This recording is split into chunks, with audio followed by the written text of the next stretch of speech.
My wife wants a silent birth. My wife Emma has always been a bit quirky. She used to be obsessed with the Harry Potter franchise, to the point that most of the main cast had to get restraining orders against her. She changes her passion from week to week, to the point that we are not welcome at our local charity shop, due to the amount of stuff we end up giving away. I was initially overjoyed when we discovered that she was pregnant, but my happiness turned to annoyance as my wife began making ridiculous demands of me. I was no longer allowed to watch violent TV programs or films, as she thought that the fetus might be influenced by it. She also told me that I could no longer listen to System of a Down as their music was too heavy.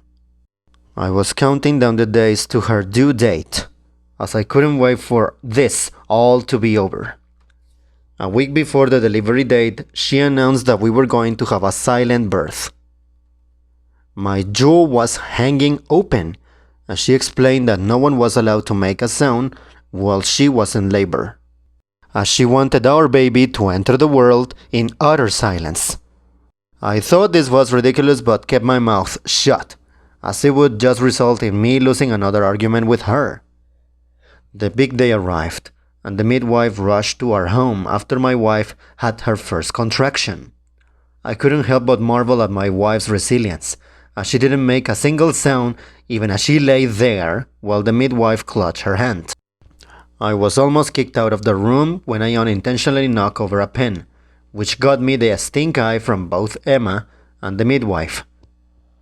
After almost an hour of silence, I watched in wonder as a tiny head emerged from my wife. Emma was covered in sweat, and her breathing was the only noise in the house. Tears began flowing down my wife's cheeks as our son's lifeless body was placed into her hands.